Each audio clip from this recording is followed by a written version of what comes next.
کرتے ہیں APS کے حوالے سے کیا جانتے ہیں کہ یہ واقعہ کیسے رونما ہوا, اس کے محرکات کے بارے میں جانتے ہو, آئندہ کا اس کے جو تاثرات ہوئے پوری پاکستانی قوم پہ وہ کیا ہوئے.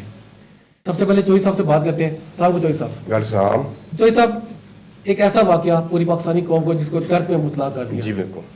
آپ کیا سمجھتے ہیں کہ پاکستانی قوم کیا سمجھتی اس واقعے کے بعد, کیا عبرتناک سبق حاصل ہوا؟ محسن صاحب آپ کا بہت شکریہ کہ آپ نے مجھے اپنے پروگرام میں مدعو کیا. جیسا کہ آپ کو معلوم ہے کہ یہ 16 دسمبر 2014 میں واقعہ پشاور میں پیش آیا اور اس میں تقریباً 150 کے قریب جو ہیں افراد شہید کر دیے گئے, جس میں 132 کے قریب طالب علم تھے اور باقی اساتذہ کرام تھے. لیکن میں محسن صاحب آپ کو یہاں یہ بتاتا چلوں کہ یہ ایسا واقعہ تھا کہ جس نے ہماری پوری قوم کو یکجا کر دیا ہے. دہشت گردی آپ کو پتہ ہے کہ آج بھی ہمارے ملک میں ہو رہی ہے اور یہ کئی سالوں سے ہو رہی ہے دہشت گردی. لیکن اس دہشت گردی کے خلاف جب تک ہم متحد نہیں ہوں گے اور اپنے آپ کو قوم متحد نہیں ہوگی, ہم دہشت گردی کو روک نہیں سکتے. لیکن یہاں پہ میں آپ کو یہاں یہ بتا دوں کہ ہر تقریب میں تعمیر کا کوئی نہ کوئی پہلو ہوتا ہے, اور میں سمجھتا ہوں کہ سانحہ APS بھی ہمارا ایسا سانحہ تھا جس کو میرا مطلب ہے ہم صدیوں نہیں بھول سکتے. یہ بھی ہمیں پیش آیا ہماری قوم کے ساتھ, لیکن یہ ہماری قوم کو یکجا کر گیا. اور ضرورت میں جیسے آپ کو بتا رہا ہوں کہ اس امر کی ہے کہ آج بھی ہمیں دہشت گردی کے خلاف متحد ہو کے لڑنا ہوگا تاکہ ہم اس ناسور کو اپنے ملک سے ختم کر سکیں. جو 150 بچوں کا نقصان ہوا تو صاحب, آپ ان کی والدین بھی اس ٹائم میں کیا بیت رہی ہے؟ پورا واقعہ آپ کے سامنے ہے. منیر صاحب ہمارے ساتھ موجود ہے پینل میں, ہم ان کو بھی سب کو لیتے ہیں ساتھ میں, ان کے بارے سے پوچھتے ہیں, ان کی رائے کے بارے میں جانتے ہیں. سر آج 8 سال ہو گئے, ٹھیک ہے, لیکن آج بھی یہ زخم اسی طرح تازہ ہے جس طرح 16 دسمبر 2014 کو. بالکل ٹھیک ہے. اس میں ایسا دل خراش واقعہ ہے کہ سیاہ ترین دن ہے پاکستان کا, جو ہم نہ کبھی بھلا سکتے ہیں اور نہ بھلائیں گے. اس میں بہت سے ماؤں کی گودیں اجڑی ہیں, ٹھیک ہے, بہت سے ٹیچر ہمارے ممار جو ہمیں پڑھاتے ہیں وہ لوگ شہید ہوئے ہیں. کتنا اس میں ظلم کیا ہے دہشت گرد, ہمیشہ پاکستان کو دہشت گردی کا نشانہ بنایا ہے ان لوگوں نے, ٹھیک ہے. اللہ پاک ان لوگوں کو ہدایت دے. لیکن اس میں دوسری بات یہ ہے کہ جیسے چوہی صاحب نے بتایا کہ 150 بچے 150 لوگ اس میں فوت ہوئے ہیں. ٹوٹل تعداد میں نے بتائی تھی کہ 150 لوگ اس میں شہید ہوتے ہیں. منی صاحب گزارش یہ ہے کہ میں آپ کو بتاؤں نا کہ آپ دیکھیں کہ آپ بتا رہے ہیں کہ اس میں جو بچوں کی شہادت ہوئی تھی اور بے شمار والدین کو ایک اذیت ناک جو ہے وہ کرب میں آج بھی مبتلا ہے. جس وقت یہ لوگ آج کسی تقریب میں اکٹھے ہوتے ہیں تو وہاں پہ یہی سانحہ وہ ڈسکس کرتے ہیں. لیکن میں یہ آپ کے ساتھ اس بات کو آگے بڑھاتا چلوں گا. میں آپ کو یہ بتاؤں کہ یہ واقعہ جو تھا یہ دن دہاڑے APS میں پیش آیا تھا. تقریباً کوئی 10:30 بجے کا ٹائم تھا. پھر ہماری پاک آرمی نے فوری طور پر ایکشن لیتے ہوئے اس میں تقریباً کوئی 9 دہشت گرد جو تھے وہ اس میں انہوں نے ہلاک کر دیے تھے. اس میں ایک بات میں بھی ایڈ کریں, پاک آرمی کے سب سے بڑے کردار اس میں SSG کمانڈو کے ساتھ. جی بالکل. جو ہماری گوریلا فورس کو کہا جاتا ہے, ان کا کردار ایک ایسا کہ وہ گوریلا فورس ہماری پاک آرمی کی محسن صاحب یہ بڑا مشکل واقعہ تھا. چوہی صاحب اس بات ہے بالکل میں آپ کی بات کی تائید کر رہا ہوں اس چیز میں. اگر پاک آرمی اس ٹائم پہ بڑا ایکشن نہ لیتی, خدا نہ خاصے یہ واقعہ اس ٹائم پہ بہت بڑا واقعہ ہو جاتا. سر گزارش یہ ہے میں آپ کو بتا رہا ہوں, گزارش یہ ہے کہ پاک آرمی کی بروقت کارروائی سے ہم لوگ کے بہت بڑے سانحے سے, نو ڈاؤٹ یہ بہت بڑا سانحہ ہے. اس کا ہم آپ کو جیسے آپ نے کہا ہے کہ صدیوں نہیں بلا سکتے. آج بھی والدین اپنے بچوں کی یاد میں تڑپتے ہیں. آپ کو پتہ ہے کہ اولاد کا دکھ جو ہوتا ہے وہ دنیا کے تمام دکھوں سے بہت بڑا دکھ ہوتا ہے. لیکن آج بھی جو ہے APS کے جو طالب علم ہیں ان کے والدین اس اذیت ناک کرب میں مبتلا ہیں. ہمیں اب جو ہے دیکھنا پڑے گا, سوچنا پڑے گا کہ دہشت گردی جو ہے یہ ناسور آج بھی ہمارے ملک کو کھوکھلا کر رہا ہے اور ہم نے اس کو کس طریقے سے ختم کرنا ہے. اچھا میرا ایک سوال دونوں پینلسٹ ہے. جو آپریشن ضرب اسد تھا, ٹھیک ہے, جو جنرل نئی شفیع کی قیادت میں سٹارٹ ہوا, اس کے مرخات بعد میں کیا ہے؟ ابھی تک ریسنٹ سچویشن یہ پاکستان اور افغان بارڈر سے دوبارہ آپس میں لڑائی جھڑپیں آپ کو پتہ ہوگا بارڈر سے سٹارٹ ہو چکی ہیں. کیا وہ اسی سلسلے کی کڑی ہے, کیا نہیں ہے؟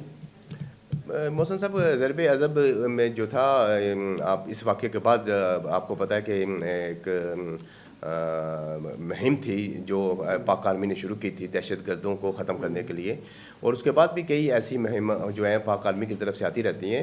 لیکن الحمدللہ میں سمجھتا ہوں کہ آج پاکستان میں اس طرح کی دہشت گردی نہیں ہو رہی جس طریقے سے پاکستان دہشت گردی کا شکار رہا ہے.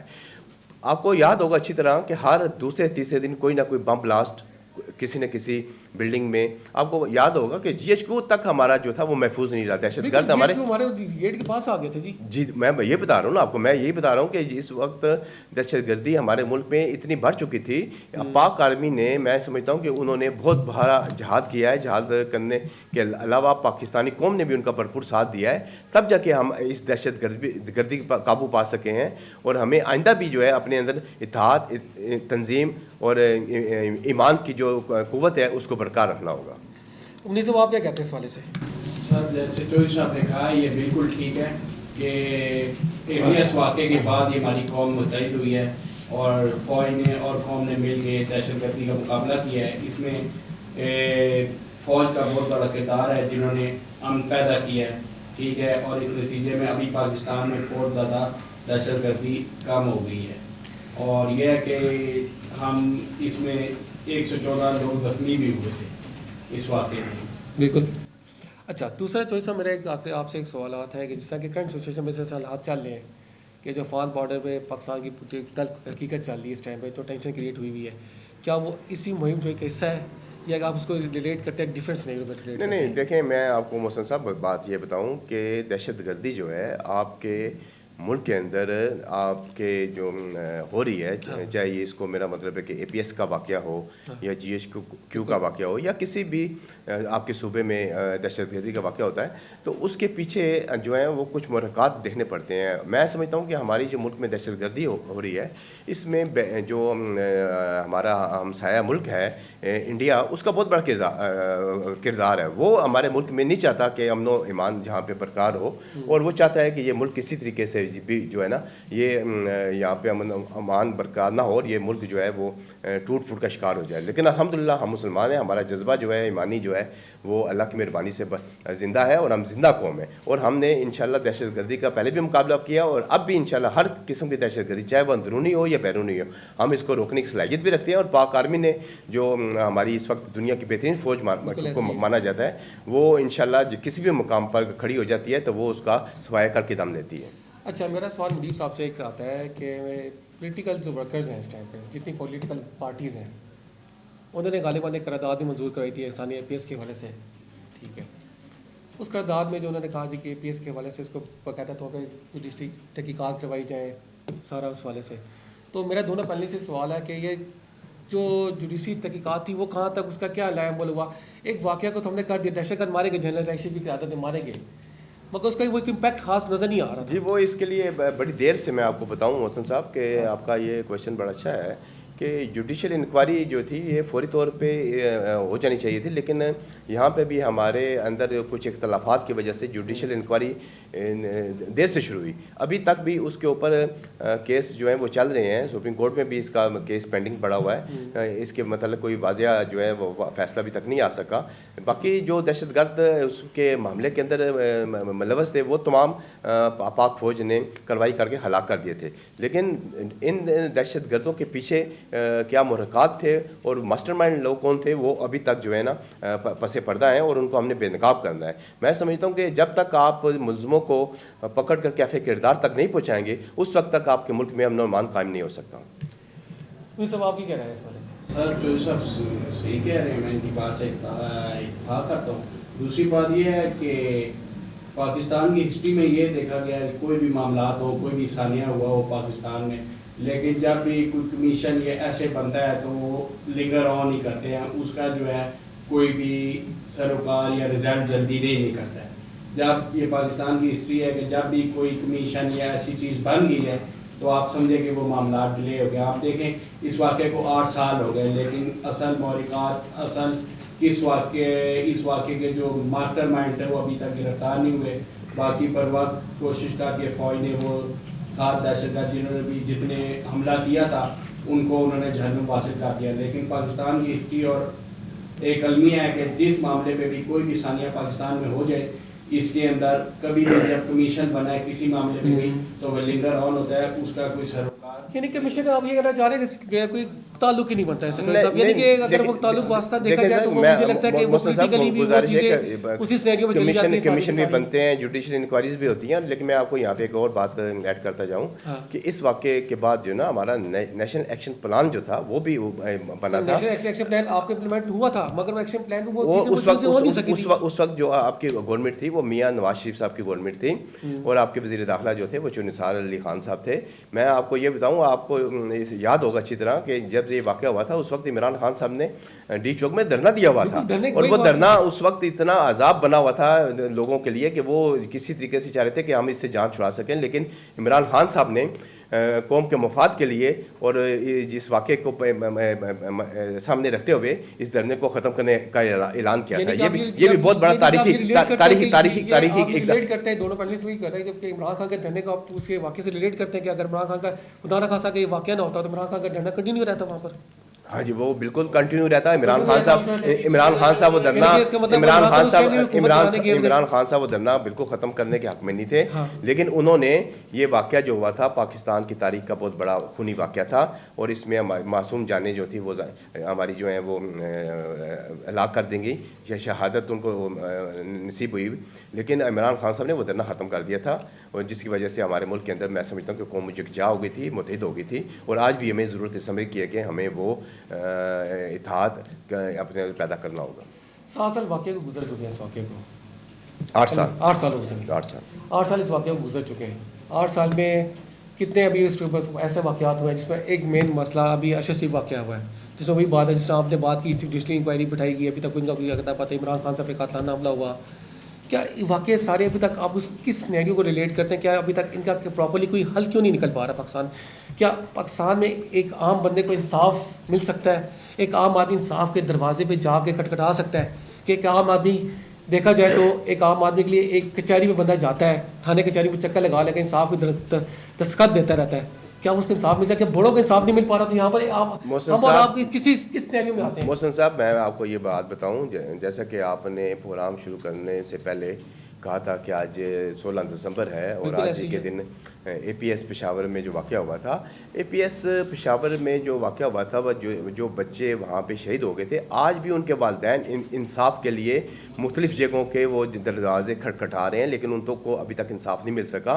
लेकिन जो मैं आपको आप बात कर रहे हैं कि हमें इंसाफ के लिए जगह जगह ठोकरें खानी पड़ती हैं, जब तक निज़ाम के अंदर आप तब्दीली नहीं लेके आएंगे, जब तक आपका निज़ाम बेहतर नहीं होगा, उस वक्त तक आपको इंसाफ मिलना जो है बड़ा मुश्किल है। आप इसी वाले से मैं यहाँ पे ऐड करूँगा, इमरान खान साहब की जो जहद है वो इसी इंसाफ के लिए है कि वो कह रहे हैं कि पाकिस्तान में हम एक ऐसा निज़ाम लाएं जिसमें हर आदमी को जो है वो इंसाफ हो और हर तरफ इंसाफ का बोलबाला हो। इंसाफ का बोल किस बाला हो? जब एक आम आदमी को मुनीर साहब से बात करेंगे अभी मौसू भाई, जैसे आपने कहा है अभी, तो आप जैसे कह रहे हैं कि आम आदमी को कैसे इंसाफ मिलेगा जब एक साहब का वज़ीर आज़म इमरान खान साहब उनकी FIR इतनी नहीं, देखिए आप उस वाक़े से आप, मेरा मतलब है कि उससे उस तरफ ना जाएं। रिलेट नहीं करना चाह रहा, बस मैं खाली जनरल इंसाफ के बारे में बात करना चाह रहा हूं। बिल्कुल, ये नहीं आप इंसाफ क्या है? इंसाफ एक आम आदमी के लिए क्या है? इंसाफ ये है कि यहाँ पे अमीर और गरीब का जो फ़र्क है, जो तफरीक है, वो ख़त्म होगी। जब तक ये ख़त्म नहीं होगा आपको इंसाफ नहीं मिलेगा। बस मैं आखिरी एक सवाल पूछना चाहूँगा, अपनी कौम को क्या मैसेज देंगे? 8 साल जो गुजर चुके हैं APS वाक़े को, आज चूँकि एक ऐसा वाक़या हुआ है, माओ के बच्चे उजड़ गए, कितने लोगों के घर वीरान हो चुके, तो हम क्या समझते हैं कि एक आम आदमी, क्या हम इस चीज़ को कैटर आउट कर सकते हैं कि खुदा न खासा कभी हमारे साथ ये वाक़या हो सकता है, कि हम उस चीज़ को कैटर आउट कर सकेंगे अभी? अगर हमारी कौम मुत्तहिद रहे जिस तरह उस वाक़े की बात हुई है, तो इंशाअल्लाह कोई भी दुश्मन पाकिस्तान की तरफ मैली आँख से नहीं देख सकता। इसमें हमारे अंदरूनी दुश्मन हो या बैरूनी, जब हमारी कौम और पाक फ़ौज या सिक्योरिटी फोर्सेज यकजा होंगी तो इंशाअल्लाह जो है हमें किसी भी ऐसे दोबारा वाक़े के हमारा मुल्क मुतहम्मिल नहीं हो सकता। अल्लाह पाक उन शहीदों को जन्नत में जगह दे और उनके लवाहिकीन को सब्र दे। जो सब आप हैं इसके बाद जी, मैं इत्फाक करता हूँ अपने भाई की बात से कि वो ठीक कह रहे हैं कि जब तक कौम और फ़ौज ایک پیج پر نہیں ہوں گے آپ کے ملک کے اندر نہ امن و امان قائم ہو سکتا ہے، نہ ہم دہشت گردی کو روک سکتے ہیں۔ دہشت گردی کو روکنے کے لیے یا میرا مطلب ہے کہ اس کے علاوہ جو بھی یہاں پہ لوگ اپنی طریقے سے پاکستان کو تباہ کرنے پر تلے ہوئے ہیں، ہمیں ان کا مقابلہ کرنے کے لیے اپنے اندر جو ہے نا قوت ایمانی پیدا کرنی ہوگی، اپنے اندر سے وہ قوت لے کے آنی ہوگی جو میرا مطلب ہے کہ دشمن کا مقابلہ کر سکے۔ بہت شکریہ دونوں پینلسٹ کا شکریہ ادا کرتا ہوں، جوئی صاحب کا، منیر صاحب کا، جنہوں نے اپنے قیمتی ٹائم سے ہمیں آگاہ کیا، اے پی ایس کے بارے میں ہم نے ڈسکشن آپ کا کی، شکریہ کہ آپ نے ہمیں مدعو کیا۔ بہت شکریہ۔ اسی امید کے ساتھ جہاں رہیں، خوش رہیں، آباد رہیں، پاکستان زندہ باد، پاک فوج زندہ باد، اللہ حافظ۔